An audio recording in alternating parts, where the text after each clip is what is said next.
Assalamualaikum warahmatullahi wabarakatuh. Halo teman-teman. Di video kali ini kita akan membahas materi indeks harga. Pertama, kita akan membahas konsep perubahan harga. Apa yang dimaksud dengan harga? Harga merupakan nilai barang yang ditentukan dengan uang. Jadi bisa kita sebut bahwa harga itu merupakan nilai barang yang diuangkan berapa dalam bentuk uang, nilai barang dalam bentuk uang. Dalam kegiatan ekonomi, harga suatu barang akan mengalami perubahan. Apa saja faktor-faktor yang mempengaruhi perubahan harga tersebut? Yang pertama adalah perubahan permintaan konsumen. Yang kedua, perubahan pendapatan konsumen. Yang ketiga, perubahan biaya produksi.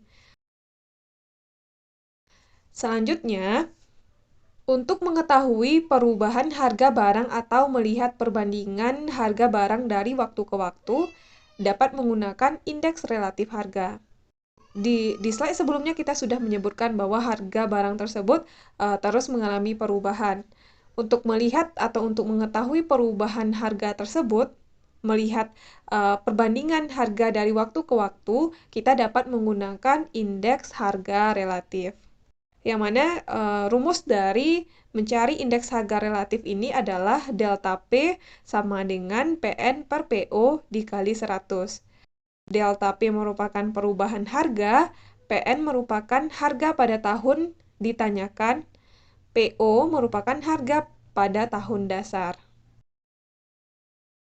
Selanjutnya, kita akan membahas konsep indeks harga. Perubahan harga barang dapat diukur dan dihitung dengan menggunakan indeks harga, seperti yang sudah kita jelaskan sebelumnya. Apa yang dimaksud dengan indeks harga? Indeks harga merupakan sebuah rataan dari perubahan harga yang proporsional pada suatu barang atau jasa tertentu antara dua periode waktu. Jadi kalau dalam dalam kalimat sederhananya, indeks harga itu merupakan rataan dari perubahan harga pada suatu barang antara dua periode waktu. Pengertian lain dari indeks harga adalah suatu ukuran statistik untuk menyatakan perubahan-perubahan harga yang terjadi pada suatu periode ke periode yang lainnya. Nah, jadi indeks harga ini juga diartikan sebagai ukuran statistik yang menyatakan perubahan-perubahan harga dari suatu periode ke periode yang lainnya. Indeks harga sangat diperlukan untuk mengetahui perubahan kondisi ekonomi suatu negara. Jadi, indeks harga ini sangat-sangat penting karena kita bisa mengetahui perubahan kondisi ekonomi suatu negara dari indeks harga. Salah satu indeks harga yang sering dijadikan indikator inflasi adalah indeks harga konsumen atau disingkat dengan IHK. IHK dikelompokkan dalam 7 kelompok pengeluaran. Di antaranya adalah bahan makan, kemudian makanan jadi, minuman dan tembakau, perumahan, sandang, kesehatan, pendidikan dan olahraga, dan yang terakhir, transportasi dan komunikasi. Jadi salah satu indeks harga yang sering dijadikan indikator inflasi adalah IHK atau indeks harga konsumen yang dikelompokkan dalam 7 kelompok pengeluaran. Selanjutnya kita akan membahas fungsi perhitungan indeks harga. Apa manfaat atau fungsi kita menghitung indeks harga? Yang pertama adalah mengetahui perubahan harga dari sekelompok tetap barang dan jasa yang pada umumnya dikonsumsi oleh masyarakat. Jadi kita bisa mengetahui perubahan harga dari sekelompok barang atau jasa yang umumnya dikonsumsi oleh masyarakat. Kemudian yang kedua adalah IHK memungkinkan konsumen untuk menentukan perubahan harga terhadap daya beli. Dengan kita menghitung IHK, kita dapat menentukan bagaimana perubahan harga terhadap daya beli masyarakat. Yang ketiga, perubahan IHK dapat dijadikan sebagai indikator terjadinya inflasi dan deflasi. Yang keempat, menentukan target inflasi. Dan yang kelima, menghitung indeks biaya hidup. Selanjutnya adalah bagaimana cara menghitung indeks harga. Ada beberapa metode yang dapat digunakan untuk menghitung indeks harga. Yang pertama yang akan kita bahas adalah metode tidak tertimbang atau disebut juga dengan agregatif sederhana.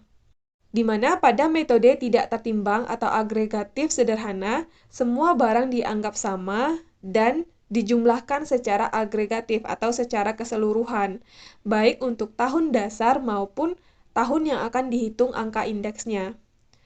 Indeks agregatif sederhana menunjukkan perbandingan harga atau produksi dari sekelompok jenis barang. Di mana untuk metode tidak tertimbang atau agregatif sederhana, rumusnya adalah IA sama dengan sigma PN per sigma PO dikali 100. Di mana IA merupakan indeks harga agregatif, sigma PN merupakan jumlah harga-harga pada tahun ke N atau tahun yang akan kita hitung, sedangkan sigma PO merupakan jumlah harga-harga pada tahun dasar atau base year. Jadi kalau pada metode tidak tertimbang atau agregatif sederhana, semua barang dianggap sama dan dijumlahkan secara agregatif atau keseluruhan, baik pada tahun dasar maupun pada tahun yang dihitung angka indeksnya. Selanjutnya yang kedua ada yang namanya metode tertimbang. Nah, berikut ini tabel rumus menghitung indeks harga dengan metode tertimbang. Metode tertimbang ini terbagi atas dua, yaitu yang pertama ada yang namanya metode Las-Peyres dan ada Pasce. Maaf kalau misalnya pengucapannya salah. Kalau metode Las-Peyres ini, indeks harga diperoleh dengan cara menggunakan faktor penimbang kuantitas barang pada tahun dasar.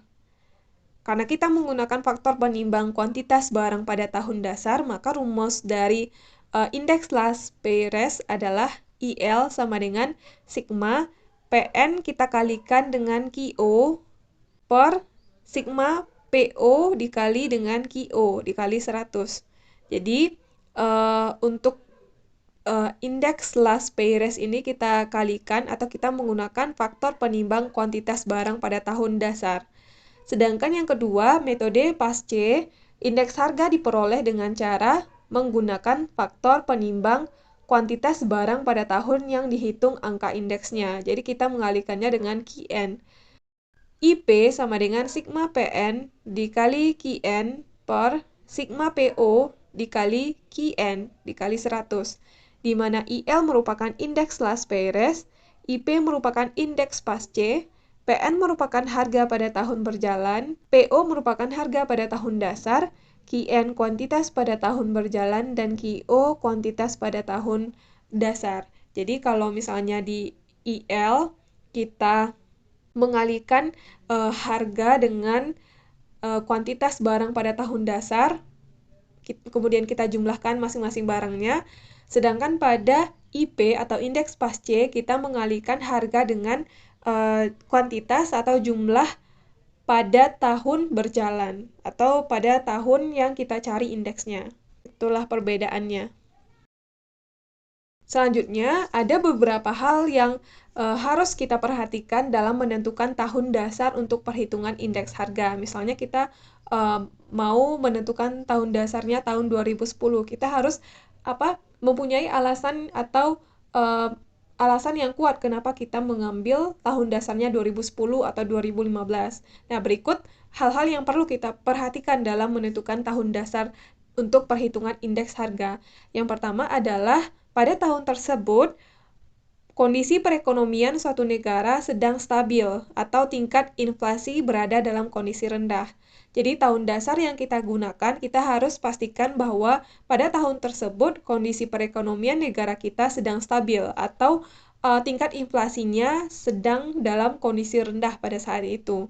Kemudian yang kedua adalah jarak antar tahun tidak terlalu jauh. Misalnya ketika kita akan menghitung indeks harga tahun 2020, tahun dasar atau base year yang digunakan hendaklah dalam rentang 5-10 tahun terakhir. Jadi misalnya kalau kita menghitung indeks harga tahun 2020, maka tahun dasarnya bisa kita ambil 2015 2015 atau 2010. Jadi jarak antar tahunnya itu tidak terlalu jauh. Yang ketiga, penentuan tahun dasar juga bisa diambil berdasarkan peristiwa penting atau misalnya ya adanya pergantian pemimpin. Maka bisa kita ambil pada tahun terjadinya pergantian pimpinan atau berdasarkan peristiwa penting yang terjadi pada tahun tersebut. Jadi, dalam mengambil tahun dasar yang akan kita gunakan dalam perhitungan indeks harga, kita bisa menggunakan 3 pertimbangan ini. Yang pertama, pada tahun tersebut kondisi perekonomian sedang stabil. Yang kedua, jarak antar tahun tidak terlalu jauh. Dan yang ketiga adalah penentuan tahun dasar diambil berdasarkan peristiwa penting. Misalnya adanya pergantian pimpinan. Oke, sekian materi terkait dengan indeks harga. Kita sudah bahas bagaimana konsep perubahan harga, kemudian konsep indeks harga, fungsi dari perhitungan indeks harga, dan terakhir kita bahas cara menghitung indeks harga. Semoga materi yang disampaikan dapat teman-teman pahami. Terima kasih buat teman-teman yang udah nonton sampai akhir. Assalamualaikum warahmatullahi wabarakatuh.